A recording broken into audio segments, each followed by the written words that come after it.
이 시간 저희들이 열왕기상 5장을 읽었습니다. 열왕기상 5장과 6장은 이제 성전 건축에 대한 내용이 기록되고 있음을 보게 됩니다. 성전 건축은 원래 다윗이 그렇게 하고 싶어 했죠. 다윗은 언제나 하나님에 대한 마음이 있었기 때문에 자기는 좋은 집에서 사는데 하나님의 괴는 이 천막 가운데 있다라고 마음을 아파했습니다.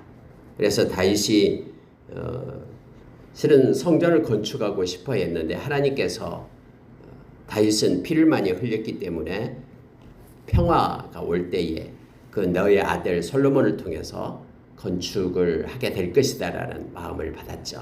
그래서 다윗은 모든 전장에 나가서 그들이 전리품을 다윗이 전리품을 가지고 올 때 그것을 하나님께 드리고 금, 은 그리고 동 이런 것들을 많이 예비해놨죠. 대부분의 성전의 모든 재료들은 다 다윗이 이렇게 준비를 해 둔 것입니다.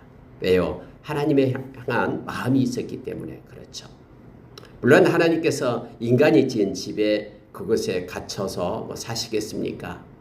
그러나 다윗이 하나님을 생각하는 그 마음을 성전을 통해서 그렇게 나타내고 있고요. 하나님의 때가 되니까 이제 말씀에 약속하신 대로 솔로몬을 통해서 성전을 건축하게끔 하는 내용이 5장과 6장에 기록이 됩니다. 여러분 몇 가지를 묵상하고요. 우리가 기도하는 시간을 갖겠습니다. 성경에 보니까 이 두로왕 히람이 나옵니다. 이 두로왕 히람이 다윗을 사랑했다라고 1절에 그렇게 표현을 하고 있죠. 여러분 두로와 시돈 지역은 이스라엘 북부에 있는 지역이죠. 이 지중해 연안에 있으면서 이렇게 길다란 그런 산악지대로 되어 있는 지형입니다. 이게 페니키아죠. 페니키아. 우리가 말하는 세계사에서 페니키아 지역이 바로 두로와 시돈 지역입니다. 바닷가이기 때문에 무역은 활성화되죠. 해상권을 가지고 있었고요. 그리고 여기는 평지가 없어요. 그리고 산악지역으로 되어 있고 임산물은 굉장히 많았습니다. 근데 평지가 없기 때문에 곡물이 없어요. 그래서 여러분 이 페니키아에 있는 지역은 가나안 땅이 아니기 때문에 굳이 하나님께서 허락해 주신 이스라엘 백성이 허락해 주신 가나안 땅 족속이 아니기 때문에 정복해서 싸울 필요가 없었거든요. 왜냐하면 하나님이 허락해 주신 것만 하나님의 백성이 누리게끔 되어 있지 하나님이 허락하지 않는 걸 가지고 싸울 필요는 없습니다. 물론 전쟁을 일으켜서 침공하고 하면은 물론 싸워야 되겠죠. 그러나 그걸 갖다 먼저 정복하고 그러지는 않았죠. 왜냐하면 하나님이 허락하지 않은 것이니까. 그런 관계에 있어서 다윗과 또 솔로몬과의 우호적인 관계를 이 페니키아가 유지하고 있었음을 보게 됩니다. 히람 왕이 있었어요. 이 히람 왕이 이제 솔로몬이 왕에 등극을 했다니까는 이제 조문단을 보낸 겁니다. 여기서 보니까는 이제 사람들이 와서 솔로몬을 뵙게 되는 것이죠. 그래서 이제는 솔로몬이 히람에게 사람을 보내면서 이런 말을 합니다. 내가 이제는 성전을 지어야겠다. 우리 아버지께서 준비해 놓으신 또 아버지 때에는 전쟁 중이었기 때문에 성전을 짓지 못했지만 이제 평화의 때가 왔기 때문에 내가 성전을 짓기를 원하는데 좀 도와달라라고 요청을 한 겁니다. 4절에 한번 보세요. 이제 내 하나님 여호와께서 내게 사방에 태평을 주심에 원수도 없고 재앙도 없도다. 그래서 하나님을 위하여 성전을 짓겠다라는 거예요. 만약에 여러분 성전 짓고 있는데 막 대공사잖아요. 뒤에 보면은 18만 3,500명인가요? 이렇게 많은 사람들이 동원돼서 성전을 짓게 되는데 전쟁이 딱 났다고 그러면은 이거 어떻게 되겠습니까? 그래서 전쟁도 없고 주변에 이렇게 평화를 주기 때문에 이제는 내가 성전을 지어야 되겠다라고 생각을 한 것입니다. 하나님께서 그런 마음을 주신 것이죠. 그러면 솔로몬이 그러면 언제 성전을 짓기 시작했냐면요. 솔로몬 왕이 시작된 지 4년째에 성전을 짓기 시작합니다. 솔로몬 왕이 언제 왕이 됐냐면 BC 970년에 왕이 된 거예요. BC 970년에 왕이 되어서 이제 솔로몬 성전을 건축하기 시작한 겁니다. 성경에 보니까요. 6장 1절에 보면 이 말이 나와요. 이스라엘 자손이 애굽 땅에서 나온 지 480년이요. 솔로몬이 이스라엘 왕이 된 지 4년 12월 곧 둘째 달에 솔로몬이 여호와를 위하여 성전 건축하기를 시작하였더라. 이렇게 명확하게 연도가 나오게 됩니다. 여러분 이걸 가지고 성경에서 이렇게 자체적으로 말하는 이 연도가 나올 때 이걸 기준으로 해서 이제 성경의 그런 시간적인 흐름을 우리가 파악할 수가 있습니다. 480년이 되었다라는 거예요. 그러면은 애굽에서 나올 때가 추정이 됩니다. 애굽에서 나올 때가 추정이 돼요. 왜냐하면 솔로몬이 970년에 이제 왕위에 오르고 4년이 지났을 때니까 BC 966년이거든요. 그리고 계산해 보면은 480년을 앞으로 가면은 1446년에 이제는 애굽에서 나왔다라는 것이 시간적으로 나타나게 되죠. 그래서 성경에서 말해주는 이렇게 기록적인 것을 보고 시간을 우리가 이렇게 가늠해 볼 수가 있습니다. 자, 솔로몬이 이제 히람에게 요청한 이유가 있어요. 아까도 페니키아 그 지역, 두로 지역은 임산물이 많다 했잖아요. 숲이 우거져 있어요. 산이니까. 그래서 나무가 많습니다. 성전을 건축하려면 나무가 있어야 되잖아요. 그래서 나무를 요청을 한 거예요. 자, 7절 보겠습니다. 히람이 솔로몬의 말을 듣고 크게 기뻐하여 이르되 오늘 여호와를 찬양할지로다. 그가 다윗에게 지혜로운 아들을 주사 그 많은 백성을 다스리게 하셨도다 하고 이 말이 나와요. 아니 갑자기 히람이 여호와를 찬양할지로다 이런 하나님을 찬양하는 내용이 나오잖아요. 그럼 히람은 하나님 여호와를 알고 있었습니까? 하나님 여호와를 믿고 있었습니까? 그렇지 않아요. 여러분 우리가 그때 당시 각 지역에는 각 지역의 신이 있다 그랬죠. 그래서 여러분 여호와는 이스라엘의 하나님만을 나타내고 있었어요. 그래서 히람이 이스라엘의 하나님 여호와를 인정한 거예요. 그러니까 그렇다고 해서 히람이 자기 그 조국의 그 신을 갖다가 버리고 우리도 하나님이 참신이니까 하나님만을 섬겨야 되겠다라고 하는 게 아니에요. 니느웨가 이렇게 요나가 이렇게 하나님 말씀을 전할 때 회개하고 막 베옷을 입고 모든 족속이 무릎을 꿇고 하나님 앞에 엎드렸잖아요. 그렇다고 해서 그들이 다 하나님을 섬긴 게 아니에요. 그냥 하나님 여호와만 인정한 거예요. 여기서도 마찬가지예요. 그냥 여러 가지 신들 중에 이스라엘의 신은 여호와다라는 것을 인정하면서 자기들은 뭘 섬겼어요? 바알을 섬겼어요. 그들의 주신이 바알이거든요. 오히려 바알 막 활성화시켰죠. 그래서 여러분 성경에서 우리가 읽을 때에 다니엘 시대도 마찬가지고 느부갓네살 왕이 막 다니엘이 믿는 하나님을 그렇게 찬양하고 경배를 한다고 하지만 느부갓네살 왕이 바벨론 모든 종교를 다 이제는 하나님을 믿는 여호와를 믿는 그런 신앙을 갖겠다라고 한 것이 아니잖아요. 그래서 성경을 읽을 때 이걸 우리가 주의해야 됩니다. 근데 히람이 그냥 인정한 거예요. 다신교를 믿고 있는 그들은 이스라엘의 신 하나님을 인정하면서 그분을 찬양한다라는 그런 우호적인 그런 메시지에 불과합니다. 오늘날도 여러분 그런 게 있잖아요. 뭐 불교에서 크리스마스를 되면은 축 해가지고 예수님 오신 날 해서 현수막을 달고 그래요. 그래서 그들이 예수님을 뭐 막 좋아하고 찬양하고 한 게 아니라 그냥 인정한다라는 뜻으로 그러니 우리 종교도 인정해 주라라고 어필하고 있는 것이죠. 여러분 이런 그 다원주의에 우리가 속아서는 안 됩니다. 성경은 절대로 다른 신을 인정하지 않거든요. 아까 우리 장로님 기도에서도 나옵니다만은 키리오 진료 생명 되시는 분은 예수님밖에 없어요. 하나님께로 이르는 유일한 길은 예수님밖에 없습니다. 모든 하나님의 구원은 예수님을 통해서만 우리에게 주어지거든요. 하나님의 사랑도 마찬가지고 평강도 그렇고요. 은혜도 그렇고요. 하나님의 뜻도 그렇고요. 예수 안에 있지 않으면 다 꽝이에요. 가짜예요. 근데 다른 종교들은 그렇게 말하고 있지 않죠. 다른 종교들은 다른 종교를 인정한다면서 자기들 종교도 인정해 달라고 말하고 있는 거예요. 이 다원주의 늪에 빠지면 안 됩니다. 그래서 여러분 날이 갈수록요. 이 기독교가 배타적인 종교라고 해가지고 이렇게 핍박을 받아요. 핍박받게 되어 있어요. 구조상. 그런데 걱정하지 마세요. 하나님은 우리를 지키시고 보존하시고 악으로부터 우리를 건져내시고 보호해 주시거든요. 여러분 여기서도요. 이 히람이 솔로몬의 말을 듣고 크게 기뻐하고 오늘 여호와를 찬양할지어다 하면서 여호와의 이름을 높이는 것은 그냥 의례적인 우호적인 관계 속에서 하는 메시지임을 우리가 기억해야 됩니다. 이렇게 해서 백향목을 보내주겠다라는 거예요. 이 물길을 따라서 백향목을 뗏목으로 묶어가지고 보내는 거죠. 그리고 이제 밑에서 받아가지고 이제 그걸 하고, 그리고 뭘 달라고 그러면 대신 나의 궁정을 위하여 음식물을 달라. 이 땅이 없으니까는 음식물 거래해가지고 그들이 먹었거든요. 그래서 성경에 솔로몬이 백향목 제목과 잣나무 제목을 이제 받게 되고, 대신 궁정의 음식물로 밀 2만 고루, 맑은 기름 20고루를 해마다 그에게 주었다라고 말하고 있습니다. 여러분 12절 한번 보십시오. 여호와께서 그의 말씀대로 솔로몬에게 지혜를 주신 고로 히람과 솔로몬이 친목하여 두 사람이 함께 약조를 맺었더라. 성경은 이렇게 되어 있습니다.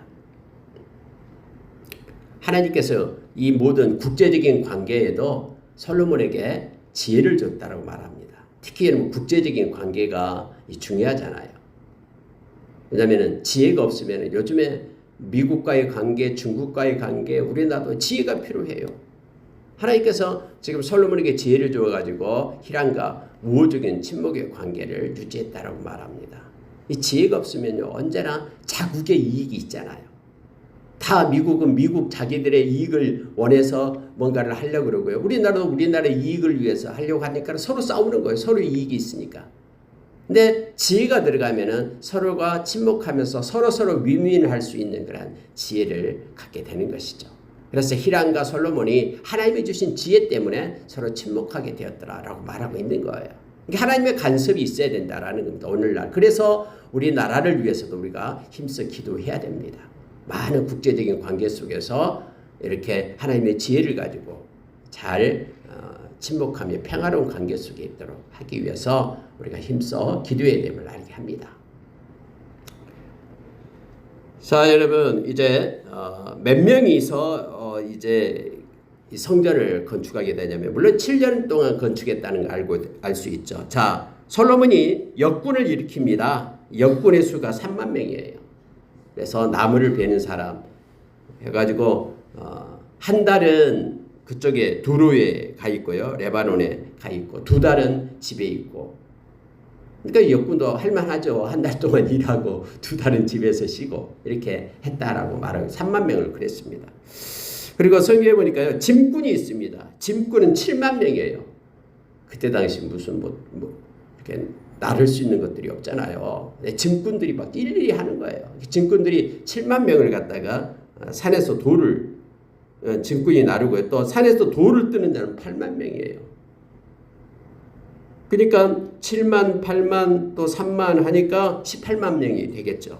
그리고 이제 감독이 있어야 되죠. 사람이 많으면은 관리를 해야 되잖아요. 그렇지 않으면 오합지졸이 되니까. 그래서 사역을 감독하는 숫자가 3,300명이네요. 3,500명이 아니라 3,300명입니다. 그러면은 전체 합하면은 18만 3,300명이 되네요. 여기에 의하면요. 18만 3,300명이 7년 동안 이 성전을 건축하기 위하여 일을 하게 됩니다. 어마어마하잖아요. 18만 3,300명이 7년 동안 일을 합니다. 오늘날로 이 싹스로 계산한다면은 뭐 1인당 10만 원씩만 잡아도 엄청난 이런 비용이 나가게 됨을 알게 됩니다. 엄청난 성전을 짓기 위한 큰 공사였다라는 것을 우리가 알게 됩니다. 왜냐하면 이 돌을 갖다가 성전에서 소리가 나면 안 된다고 해서 저 산에서부터 캐가지고 온 거예요. 그러니까 미리 설계도를 따라서 돌 크기를 소리나지 않는 산에서 캐가지고 그걸 끌고 와야 되잖아요. 돌 어마어마한 큰 돌을 갖다가 돌을 끌고 와야 돼요. 돌을 갖다가 그냥 무작위로 갖다가 성전 옆에서 딱 잘라가지고 센치 재가지고는 이렇게 성전을 건축한 게 아니라 미리 소리가 나지 않도록 다 만들어서 가지고 온 거예요. 그렇기 때문에 엄청난 짐꾼들이 필요하고요. 또 돌을 캐는 사람들이 필요했겠죠. 자, 이렇게 해서 18만 3,300명이 하나님의 때에 하나님의 방법으로 이제 성전을 건축하게 됨을 성경은 우리로 하여금 알게 합니다. 하나님께서는 우리가 마음을 갖게 될 때, 하나님을 위한 마음을 갖게 될 때 마음도 받습니다. 그리고 하나님의 때에 받은 그 마음을 가지고 또 누군가를 통해서 성전을 건축하게끔 그렇게 합니다. 하나님은 다윗의 마음을 받았고 하나님은 솔로몬을 통해서 하나님의 성전을 하나님의 때에 건축하게끔 그렇게 하셨음을 성경은 우리에게 가르쳐 줍니다. 하나님께서는 모세를 통해서 이스라엘 백성을 애굽 땅에서 건져냈죠. 그리고 여호수아를 통해서 가나안 땅으로 들어가게끔 그렇게 했습니다. 이처럼 하나님은 하나님의 방법과 또 그 사역에 필요한 하나님의 사람들을 세워서 하나님의 일을 행하심을 보게 됩니다. 여러분, 성전 건축은 중요합니다. 그런데 더 중요한 게 있습니다. 그게 뭐냐면 우리 마음의 성전을 건축하는 것입니다. 하나님께서 우리 마음의 왕자에 오셔서 우리 마음을 통치하고 주장하고 우리의 삶을 이끌도록 우리의 마음의 성전이 되어야 된다라고 성경은 우리에게 가르쳐 줍니다. 그게 고린도전서 3장 15절 16절 말씀이 됩니다. 제가 읽어드리겠습니다. 16절 17절 보겠습니다. 너희는 너희의 하나님 성전인 것과 하나님의 성령이 너희 안에 계시는 것을 알지 못하느냐. 바울 사도가 고린도 교회 교인들에게 말한 겁니다. 너희는 너희가 하나님의 성전이다. 그래서 우리가 하나님 마음속에 하나님을 모시는 성전은 하나님이 계시지 않으면 성전이 아니잖아요. 그래서 하나님을 영접한 하나님의 백성에게는 우리의 몸이 하나님의 성전이다라고 얘기합니다. 우리의 마음이 하나님의 성전이 되는 것입니다. 그래서 하나님의 성령이 너희 안에 계시는 것을 알지 못하느냐. 우리가 진심으로 예수님을 믿고 영접하면은 우리의 마음이 우리의 몸이 성전이 돼요. 그래서 우리 가운데 왜요? 하나님의 영이신 성령님이 임재하시니까. 하나님이 계신 곳이 성전이거든요. 하나님이 계시지 않는 곳은 하나님이 떠난 성전은 그냥 집에 불과해요. 우리가 예수님을 영접하면 우리 안에 성령님, 하나님의 영이 오시기 때문에 우리가 성전이다 라고 성경은 말하면서 17절에 누구든지 하나님의 성전을 더럽히며 하나님이 그 사람을 멸하시리라. 하나님의 성전은 거룩하니 너희도 그러하니라 라고 말하고 있는 거예요. 그래서 성경은 우리가 하나님의 성전이기 때문에 우리를 더럽히지 말라라고 얘기합니다. 하나님은 거룩하신 분이기 때문에. 근데 만약에 우리가 우리의 성전을 더럽힌다면은 그 사람은 멸하시리라라고 말하는 거예요. 이제 성전을 더럽힌다는 게 뭡니까? 우리의 마음 가운데서 성전을 더럽히는 것, 성령을 해방하는 것을 얘기하잖아요. 성령을 갖다가 의지하지 않고 쫓아내고 나의 정욕을 따라서 사는 것이 더럽힌다라는 것이잖아요. 성령님이 계시는 거룩한 성소인 우리의 마음 가운데 하나님이 가증스럽게 여기는 더러운 것들로 마음을 채운다 그러면은 그게 성전을 더럽히는 것이죠. 그러면 하나님께서 멸하시리라라고 말합니다. 그럼 마음의 성전을 더럽히는 것들이 무엇인가에 대해서 예수님께서는 마가복음 7장 21절에서 이렇게 말씀해 주고 있습니다. 21절부터 23절 제가 읽어드리면 속에서 곧 사람의 마음에서 나오는 것은 악한 생각, 곧 음란과 도둑질과 살인과 간음과 탐욕과 악독과 속임과 음탕과 질투와 비방과 교만과 우매함이니 이 모든 악한 것이 다 속에서 나와서 사람을 더럽게 하느니라 라고 되어 있습니다. 그래서 우리가 매일 예수의 보혈을 힘입고 우리의 마음을 깨끗하게, 그래서 성전을 거룩하게 하는 자로 우리가 서야 됩니다. 성전을 깨끗하게 하는 방법은 한 가지 방법밖에 없어요. 회개하는 것입니다. 예수님의 보혈로 회개하는 것입니다. 그래야지만이 성전이 거룩해지고 우리 주님이 계시고 통치하시는 성령님, 예수님의 영이신 하나님의 영이신 성령님이 계시는 성전을 거룩하고 아름답게 할 수 있는 것은 회개다라고 성경은 우리에게 가르쳐 줍니다. 하나님이 그래서 회개를 기뻐하시는 거예요. 왜요? 마음의 성전을 깨끗게 하기 때문에. 말씀을 마치겠습니다. 하나님께서는 솔로몬의 성전을 다음에 받습니다. 그래서 그곳 하나님의 영광이 임합니다. 우리가 우리의 마음의 성전을 깨끗하게 할 때에, 그리고 우리가 예배드리는 이러한 하나님께 예배드리는 이곳을 깨끗하게 또 거룩하게 할 때에 하나님의 영광이 임합니다. 우리의 마음 가운데 오늘 또 성전에 우리 주님 오셔서 영광 가운데 계시고 주님이 주신 기쁨과 평강 가운데 있기를 원합니다. 그래서 하나님의 성전을 거룩하게 하는 거룩한 백성들로 우리가 서기를 원합니다. 함께 기도하겠습니다.